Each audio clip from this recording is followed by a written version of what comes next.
Hello গল্প lovers, হৃদয় মাঝে তুমি চ্যানেলে আমি মাফি। আমাদের চ্যানেলে নতুন নতুন রোমান্টিক, স্যাড ও মাফিয়া টাইপ গল্প শুনতে হলে আমাদের চ্যানেলটি সাবস্ক্রাইব করে রাখুন আর লাইক দিতে মোটেও ভুলবেন না। এমন ভাবে বলল যেন দোলা অতিষ্ঠ হয়ে গিয়েছে জারিফকে দেখে। জারিফ দোলার অভিনয় ধরে ফেলেছে। সে নীরব হেসে বলে, শার্টটা পরেছি, কেমন লাগছে? খারাপ না? Answer in positive. ঠিকঠাক। দুজন দুজনের দিকে তাকিয়ে আছে, কানে ফোন চেপে রেখে। শুনছে কেবল নিঃশ্বাসের শব্দ। আলো আধারিতে আবছা দেখতে পাচ্ছে একে অন্যের মুখটা।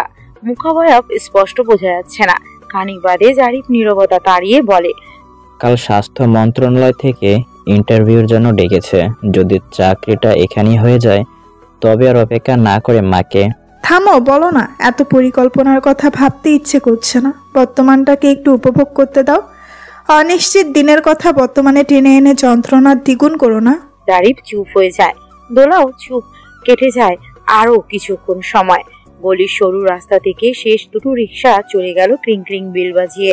উত্তর পাশের শেফা ফার্মেসির সামনে হঠাৎ দু তিনটে কুকুর ডেকে উঠতেই দোলা আর জারিফ দুজনে চমকে ওঠে।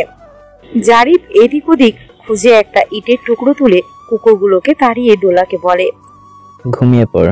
ফোন কাটে। জানালার পর্দা টেনে জানালা লাগিয়ে দেয় দোলা। জারিফ তখনও সেখানে দাঁড়িয়ে। দোলা ঘরের বাতি নিভিয়ে দরজার সাথে সাথে বাইক স্টার্ট হয়। আওয়াজ তুলে ছুটে যায় নীল রঙের এপাচি আরটিআর। জাহিদা আনাম ডিভানে বসে নবম শ্রেণীর অর্ধবার্ষিক পরীক্ষার বাংলা খাতা দেখছিলেন। চোখে তার সোনালী ফ্রেমের চশমা। জাহিন হাই তুলতে তুলতে মায়ের পাশে এসে বসে, মায়ের গায়ে ঢলে পড়ে। জাহিদা খাতা থেকে চোখ না সরিয়ে বলে, 1:30 বাজে প্রায়, ঘুমাচ্ছ না কেন? সকালে স্কুল মিস যাবে। জাহিন জবাব না দিয়ে গুটিসুটি মেরে বসে থাকে। এতক্ষণে কম্পিউটারে গেমস খেলছিল। এখন বেশ খিদে পেয়েছে। মাকে বললেই মা বলবে ভাত খাও, কিন্তু জাহিনের এখন চাউমিন খেতে ইচ্ছে করছে। মাকে বলার সাহস হচ্ছে না। বাইরের আঙিনায় বাইক থামে। পরপর কলা পসিবল গেট খোলার আওয়াজ হয়। জারিফ বাইক উঠিয়ে গেট বন্ধ করে সদর দরজার সামনে এসে কলিং বেল চাপার আগেই দরজা খুলে যায়। জারিফ লজ্জিত ভঙ্গিতে হেসে বলে, সরি মা, সিয়ামের মা ছাড়তে চাইছিল না। বয়স 26, মায়ের বকুনি খাবার বয়স না, তাই সেই রকম চলবে। জারিফ গারকাত করে ঘাড়ের কাছে ট্রিম করা চুলে হাত বুলিয়ে বসার ঘরে পা রাখে। জাহিদা আনাম গিয়ে তার খাতা দেখতে বসে। জাহিন ভাইকে দেখে তড়ক করে লাফিয়ে উঠে বসে। কিছুক্ষণ ভাইয়ের দিকে তাকিয়ে থেকে সে বলে, নতুন শার্ট? জারিফ ইতস্তত করে বলে, আজ নিলাম।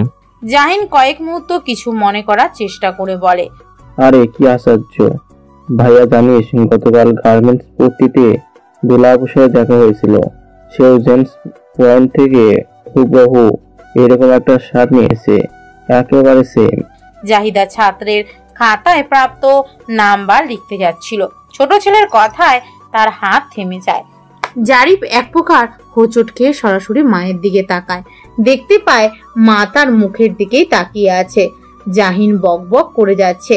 গতকাল দোলা আপুর সাথে দেখা হবার পরে কি কি হয়েছে সে কথা জাহিদা আনাম আর তার বড় ছেলের কানে পৌঁছায় না। দুজনেই দুজনের দিকে তাকিয়ে। একজনের দৃষ্টিতে ধরা পড়ার আতঙ্ক, আরেকজন তাকিয়ে আছে অবাক চোখে হতবাক হয়ে। জারিফ মায়ের দৃষ্টি থেকে দৃষ্টি সরিয়ে জাহিনের দিকে তাকায়। জাহিন বলতেই থাকে, তারপর শার্টটা কিনে আপু বলল আমাকে আইসক্রিম খাওয়াবে। আমার সাইকেলে আপুকে নিয়ে অনেকক্ষণ ঘুরলাম। জারিফ নিচু গলায় বলে, তাই নাকি? বেশ। জারিফ জাহিনের কথার উত্তর না দিয়ে মায়ের দিকে আরেক পলক তাকিয়ে নিজের রুমে ঢুকে দরজা লাগিয়ে দেয়। জাহিদা আনাম নিশ্চুপ হয়ে তাকিয়ে আছে সেই বন্ধ দরজার দিকে। ওই কে যায়? ওইখান দিয়ে কে যায়? বাচ্চা সুলভ রিনরিনে কণ্ঠস্বর দোলার পায়ের গতি থামিয়ে দেয়। সে শেখ বাড়ির দোতলার পূর্ব দিকে সব থেকে কোণের ঘরের সামনে দাঁড়িয়ে পড়েছে। ঘরটা এবারই সব থেকে প্রবীণ ব্যক্তি তৌকির আহমেদ ও তৌসিফ আহমেদের দাদি গুলবাহার বেগমের। বয়স প্রায় 90-এর কাছাকাছি। চোখে খুব কম দেখে। ওয়াকার ছাড়া হাঁটা চলা করতে পারেন না। মাঝে মাঝে 3-4 দিনের জন্য পুরোপুরি বিছানা নেন। তবে এত অক্ষমতার পরেও ওনার মুখটা খুব চলে। এই বাড়িতে বোঝো আর বোঝোর মনিবের পরে দোলার আরো একজন অস্বস্তি হচ্ছে এই গুলবাহার বেগম। বৃদ্ধা মানুষ অতিরিক্ত কথা বলবে স্বাভাবিক, তবে এই বৃদ্ধা এক লাইন কথা বললে 10টা গালাগাল দেয়। সবসময় অশালীন কথা বলে অন্যদের সাথে, এটাই দোলার বিরক্তির কারণ। সেদিন দোলার সামনে এই বাড়ির মেয়ে তারানা, যার সপ্তাহখানেক আগে বিয়ে হয়েছে, সে কথায় কথায় ফারিনকে বলছিল, আমি এখনো ছোট ভাবি। পাশ থেকে গুলবাহার বেগম তার দন্তবিহীন কুচকে যাওয়া মুখ নেড়ে নেড়ে সাথে সাথে উত্তর দেয়, কিরে ছোড়া, যে মাইয়ার একবার ভাতার চলে যায় হে মাইয়া আর ছোড়ো থাহে না। কথাটা মনে পড়ায় পুনরায় দোলার গা কাটা দিয়ে উঠেছে। একই এই বাড়ির সবাই সহ্য কিভাবে করে কে জানে, তবে বৃদ্ধার স্মৃতিশক্তি খুবই কম, কাউকে মনে রাখতে পারে না। দোলা বরাবরই বৃদ্ধা মহিলাকে এড়িয়ে চলে, তবে আজ ইয়োরার ওয়াশরুম ব্যস্ত, তাই দোলা দোতলার গেস্ট রুমের ওয়াশরুমে ঢুকছিল। গেস্ট রুমটা গুলবাহার বেগমের ঘরের ঠিক পাশে। দোলা থমথমে মুখে গুলবাহার ঘরের সামনে দাঁড়িয়ে আছে। এখন সে দুটো কাজ করতে পারে, হয় এখান থেকে পালিয়ে যাওয়া, নয় 2 মিনিট ওই অশ্লীল বৃদ্ধার যৌন বিষয়ক লেকচার শোনা। দোলা পালিয়ে যাওয়ার মন স্থির করলো। এক পা সামনে বাড়াতেই গুলবাহার আবারও চেঁচিয়ে ওঠে, ওই ছেড়ি তুই কেডা? আয় এমে আয় আয় কইছি, পানি খাইয়ে যা মরে। একটা গভীর নিঃশ্বাস ফেলে দোলা গুলবাহারের ঘরে ঢোকে। গুলবাহার বিছানায় হেলান দিয়ে বসেছিল, পরনে তার সুতি কাপড়ের ম্যাক্সি ধরনের পোশাক। সে চোখ সরু করে দোলাকে দেখছে। দোলা একটা গ্লাসে পানি ঢালে। দোলা পানি খাইয়ে দিতেই গুলবাহার বলে ওঠে, তুই কার বউ? আমি ইউরার টিচার। তুই কি যার? হুড়া কেডা? আপনি পানি খান দাদি। তোর গায়ে গোস্ত নাই কেন? শেখ বাড়ির বউরা থাকবি থলথলা। এই শরীর নিয়া এই গোষ্ঠীর পোলাকে সামলানো যায় না, তোর ধরবে কোন হানে? ছি, চেঁচিয়ে ওঠে দোলা। দোলার আওয়াজে গুলবাহার বেগমও কেঁপে ওঠে। দোলা এক মুহূর্ত অপেক্ষা না করে হাতে গ্লাসটা টেবিলে বেশ শব্দ করে রেখে হন্তদন্ত হয়ে ঘর থেকে বেরিয়ে যেতে নিলে কারোর সাথে ধাক্কা লেগে 3 পা পিছিয়ে যায়। তৌসিফ দোলার দিকে এক পলক তাকিয়ে চোখ সরিয়ে নেয়। দোলা ব্যস্ত হাতে ওড়না দিয়ে মাথা ঢাকে। তৌসিফ গুলবাহারের ঘরের দরজা থেকে সরে ভেতরে ঢোকে। দোলা পালিয়ে যাওয়ার মতো ছুটে বেরিয়ে যায় ঘর থেকে। আর চোখে দোলাকে এক পলক দেখে তৌসিফ দাদির দিকে তাকায়। গুলবাহার তখন থেকে চেঁচিয়ে যাচ্ছে দোলার উপর, ওই ছেড়ি তুই কার লাগে চিল্লাইয়া উঠলি? ওই মহিষের মতো দৌড়াও কেন? ওই তৌসিফ শান্ত স্বরে দাদিকে বলে, চেঁচাচ্ছ কেন? তুই কেডা? তোকে না তুসু। ওই ছেড়ি কেডা? তোর বউ? ও চিল্লাইয়া উঠলো কেন? কার বউ ও? তৌসিফ দাদির দিকে কিছুক্ষণ তাকিয়ে থেকে শান্ত গম্ভীর স্বরেই বলে, তৌসিফের। টিফিন পিরিয়ডে স্কুলের টিচার রুমে চুপচাপ বসেছিল জাহিদ আনাম। মাথাটা বেশ ধরেছে। আজ সকালে ঘুম থেকেও সময় মতো উঠতে পারেনি। সকালে রান্নাটাও হয়নি ঠিকভাবে। কোনো মতে ডালে চালে খিচুড়ি বসিয়ে ফুটিয়েছেন। ওই দিয়েই আজ দুপুর পর্যন্ত চালিয়ে নিতে হবে সবার। একটা ঠিকা কাজের লোক লাগলে ভালো হতো, তবে অসুবিধা হচ্ছে 28,000 টাকার বেতনে 6,000 টাকায় যাবে কাজের লোকের বেতন দিতে। জারিফ এখনো বেকার। জারিন বড় হয়েছে, সংসারে খরচ বাড়ছে।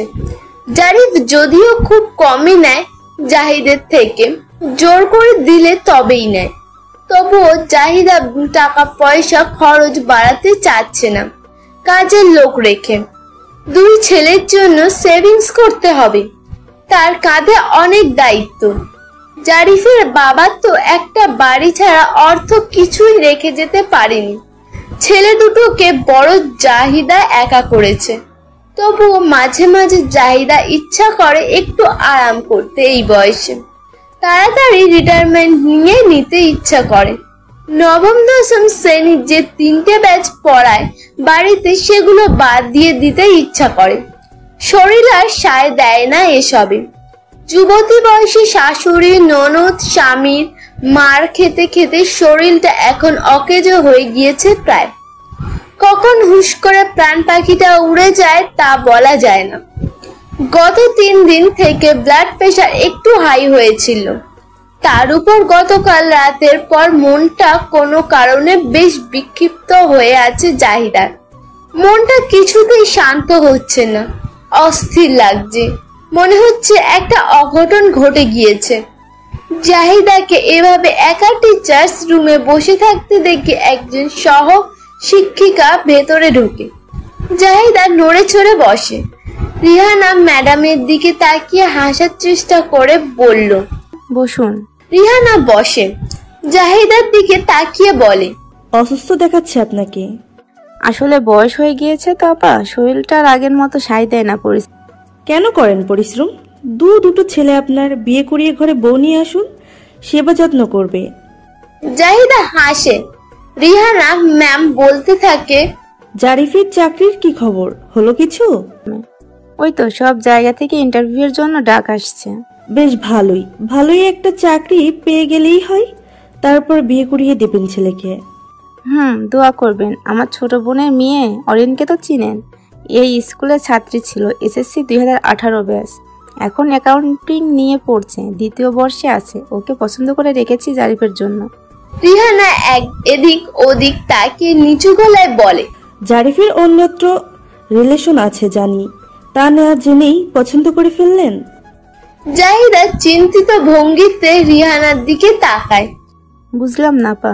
আসলে প্রায় জারিফের সাথে একটা মেয়েকে দেখি সার্কিট হাউসে, স্টাফ কোয়ার্টারের দিঘির পাড়েও দেখেছি বেশ কদিন। ভেবেছি হয়তো প্রেমিকা। মেয়েটি সুন্দর, দুজনকে ভালোই লেগেছে একসাথে। জাহিদা আনাম রিহানের দিকে দীর্ঘ সময় তাকিয়ে থেকে তার ভ্যানিটি ব্যাগ থেকে ফোনটা বের করে। অনেক খুঁজে খুঁজে দোলার একটা ছবি বের করে রিহানার সামনে তুলে ধরে বলে, আপনি কি এই মেয়েটার কথা বলছেন আপা? এই মেয়েটাই তো। আপনি একে চিনেন নাকি? ধাক্কাটা সামলে উঠতে জাহিদার বেশ কিছুক্ষণ সময় লাগে। তার সমস্ত শরীর ভেঙে চুরে যাচ্ছে। রিহানা অবাক হয়ে বলে, কি হলো আপা, শরীরে খারাপ লাগছে নাকি? আর এই মেয়ে কি হয় জারিফের? জাহিদা ঝাপসা চোখে রিহানার দিকে তাকায়, কাঁপা কাঁপা গলায় বলে, ও জারিফের ফুফাতো বোন, আর কিছু না। দুপুরের সময় অলসতার চোখ দুটো লেগে যাচ্ছে বারবার। বইটা বুকের উপর দিয়ে চিত হয়ে শুয়ে চুপচাপ শুয়ে আছে। ইউরার অর্ধবার্ষিক পরীক্ষা শেষ। দোলারও পরীক্ষার সামনে, তাই 15 দিনের জন্য ফারিনের সাথে কথা বলে এই টিউশনিটা বন্ধ রেখেছে। অথচ পড়াশুনো কিছুই হচ্ছে না। সারাদিন ঝিম মেরে রুমে বসে থাকে। তৃতীয়বারের মতো ফোন বেজে ওঠে। দোলা বিরক্ত হয়ে ফোনটা হাতে তুলে নিয়ে রিসিভ করে, কানে ধরে। ওপাশ থেকে দবির রহমান বলে ওঠে, তা তোমার পরীক্ষা কবে, ডেট দিয়েছে?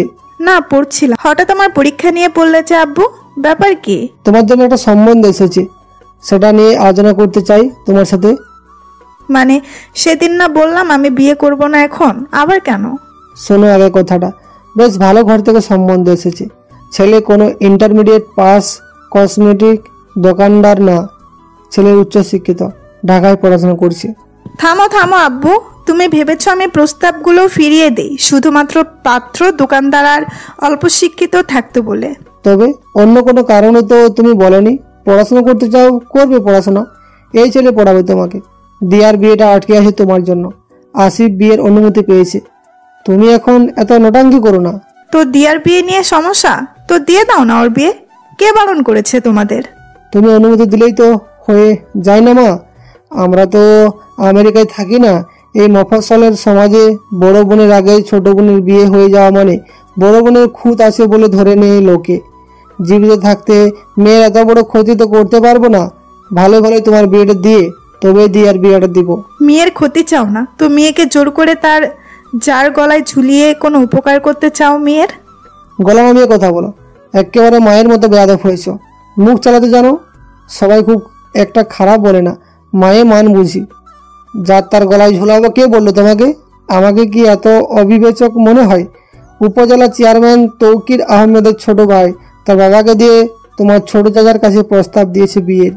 যার তার গলায় ঝুলবে না, সারা জীবন রানী বানিয়ে রাখবে তোমায়। কার কথা বললে? ছেলের নাম শেখ তৌসিক আহমেদ, তৌকির আহমেদের ছোট ভাই। ঢাকা থেকে পড়াশোনা শেষ করে বরগুনায় এসে বাপের ব্যবসা সামলাচ্ছে। তোমাকে পছন্দ করেছে। আজ বিকেলে তৌকির আহমেদ নিজে আসবেন আমার সাথে কথা বলতে, ফোনে বলল। দোলার কিছু না শুনেই ফোন কেটে দেয়।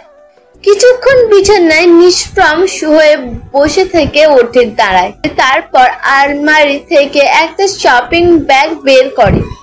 রেডি হয়ে সে নিচে নেমে একটা রিক্সা দাঁড় করায়। রিক্সাওয়ালা দোলার গন্তব্যের ঠিকানা জানতে চাইলে দোলা বলে, উপজেলা চেয়ারম্যানের বাড়িতে যাব। শেখ বাড়িতে উৎসব ভাব। তৌসিফের বাবা তৌফিকুল আহমান সপ্তাহখানেক আগে তামিলনাড়ু থেকে ফিরেছেন চিকিৎসা নিয়ে। তার আসা উপলক্ষে বাড়িতে রাজ্যের মেহমান এসেছে। তন্ময় আহমেদ এ বাড়ির মেজ ছেলে, স্ত্রী, পুত্র নিয়ে এসেছে বরিশাল থেকে। সে তৌকিরের থেকে 3 বছর ছোট এবং তৌসিফের থেকে 7 বছরের বড়। বরিশাল ব্রজমোহন কলেজের প্রফেসর তন্ময় পরিবার নিয়ে সেখানে থাকে। তৌসিফের 5 ভাই বোন, তৌকির, তন্ময়, তৌসিফ, তানিয়া, তারানা। তৌসিফের ভাই বোন সবার বিয়ে হয়ে গেছে, শুধুমাত্র তৌসিফ বাকি ছিল। তৌসিফের বিয়েতে আগ্রহ দেখাতো না, বাড়ির সবাই চুপ ছিল। 28-এ পা রাখতে না রাখতেই তৌকিরের ভাইয়ের বিয়ে নিয়ে মাথা ব্যথা শুরু হয়ে গিয়েছে। বেশ খোঁজ খবর লাগিয়েছে ঢাকায় তৌসিফের কোনো গার্লফ্রেন্ড আছে কিনা এটা জানতে, কিন্তু সেরকম কিছু জানা যায়নি। বাড়ির ছোট ছেলেকে নিয়ে সবার একটু অন্যরকম আশা। পাত্রী দেখাও শুরু করেছিল সবাই। হুট করে একদিন বড় ভাবি ফারিনের কাছে তৌসিফ সরাসরি জানিয়ে দিল দোলাকে তার ভালো লেগেছে, বিয়ে করতে চায়। সবাই প্রথমে অবাক হয়ে গেছে কিছুটা, পরে চিন্তা করে দেখলো দোলা তৌসিফের উপযুক্ত। অসম্ভব সুন্দরী, 24 বছর বয়স অতি অল্প নয়, বেশিও নয়, একেবারে ঠিকঠাক। সব থেকে বড় কথা, দোলার মতো শান্তশিষ্ট ভদ্র মেয়ে খুব কমই দেখা যায় আজকালকার দিনে। তাই সামাজিক অবস্থা নিয়ে মাথা না ঘামিয়ে সবাই এক বাক্যে খুশি মনে তৌসিফের পছন্দকে মেনে নিয়েছে। এর মাঝে তৌসিফের বাবা তৌফিকুল আহমেদ ইন্ডিয়ায় চলে যায়। সিদ্ধান্ত হয় সে ফিরলে বিয়ের কথা আগাবে। হলো তাই। তৌফিকুল আহমেদ ফেরার দিনই ফারিন গিয়ে শ্বশুরকে বলে, এবার তবে প্রস্তাবটা পাঠিয়ে দিন। শেখ বাড়ির সবাই ধরে নিয়েছে সপ্তাহখানেকের ভেতরে বিয়েটা হয়ে যাবে। এই মফস্থলে কার শেখরা নামি লোক, বিত্তবান, তার কারোর অজানা নয়। দোলার পরিবার নিশ্চয়ই এক বাক্যে রাজি হয়ে যাবে এই প্রস্তাবে। তাই এখন থেকেই তারা প্রস্তুতি শুরু করে দিচ্ছে বিয়ের। তানিয়া আর তারিন তো শ্বশুর বাড়ি থেকে আগে ভাগেই চলে এসেছে। ল্যাপটপে কিছু হিসেব করছিল তৌসিফ। হঠাৎ ইউরা এসে দরজার বাইরে থেকে ডাকে। তৌসিফ মাথা তুলে তাকায়। কিছু বলবি? তৌসিফ ল্যাপটপ রেখে পাশ থেকে টিমকটা তুলে উঠে দাঁড়ায়। সোজা হেঁটে ভাই ভাবির ঘরে যায়। ফারিনের ঘরে তৌসিফের মেজ ভাবি শান্তা ছিল। দুই ভাবি তৌসিফকে দেখে মজার ছলে বলে ওঠে, এখনই ঘর কোনো হয়ে গেছো? বউ আসলে তো সপ্তাহে একদিন ঘর থেকে বেরোবো না ভাই। ভাবিদের মস্করায় তৌসিফ নির্বিকার, গম্ভীর হয়েই বলল, কিছু হিসেব দেখছিলাম, বলো। ভেবেছিলাম ঢাকা থেকে এবারই ছোট বউ আসবে, কিন্তু দেখছি তুমিও তোমার ভাইদের মতো বাড়ির পাশের নদীতেই ডুবলে। এভাবে বিয়ে করবে বুঝতে পারিনি। কিছুদিন প্রেম করে নিতে পারতে, একটু বাজিয়ে দেখতে। আমার যা দেখার দেখে নিয়েছি। তাই নাকি? তা কি কি দেখলে? মুখ তো ওর অন্যার নিচেই থাকে। তোমাকে ডেকেছি এক জরুরি কাজে ভাই। আমার শাশুড়ি মায়ের চা গয়না তার ছোট ছেলের বউয়ের জন্য রেখে গিয়েছে। তার বাইরে আর কি কি গড়াতে দেব একটা লিস্ট করছি, তুমি একটু দেখবে? লিস্ট দেখার প্রয়োজন নেই, যা যা দিয়ে অলঙ্কিত হওয়া যায় সব লাগবে, তবে সবকিছু বেস্ট আর ইউনিক হতে হবে। তৌসিফের পছন্দ মতো ইউনিক। দোলাকে দেখে বসার ঘরে থাকা শেখ বাড়ির সবাই অবাক হয়ে যায়। তানিয়া আর তারানা একে অপরের দিকে তাকাচ্ছে। এই সময় দোলার আগমন কারো প্রত্যাশিত ছিল না। তানিয়া তারানা দোলার কাছে একগাল হাসি হেসে এগিয়ে যায়। দোলা বিনিময়ে শুকনো হাসি ফিরিয়ে দিয়ে সালাম দিয়ে বলে, ফারিন ভাবির সাথে দেখা করতে এসেছি। সিঁড়ির দিকে যাবার পথে তৌফিকুল আহমেদ সামনে পড়লে দোলা বিনীত হয়ে তাকেও সালাম দেয়। অতঃপর ধীর পায়ে হেঁটে দোতলায় ফারিনের ঘরে যায়। ভাবি আসবো? আচমকা দোলার গলার আওয়াজে ফারিন, শান্তা, তৌসিফ তিনজনেই অবাক হয়। তিনজন ঘুরে দরজার দিকে তাকিয়ে দেখে দোলা ফারিনের ঘরের দরজার কাছে দাঁড়িয়ে। সাদা রঙের একটা সাধারণ সুতির সালোয়ার কামিজ পরনে, মাথায় ওড়না টেনে দেওয়া, হাতে একটা শপিং ব্যাগ, মুখে নেই কোনো প্রসাধনীর ছোঁয়া। বরাবরের মতো অসাধারণ তবে আকর্ষণীয়, যে সৌন্দর্য সোজা আঘাত হানে বক্ষপটে।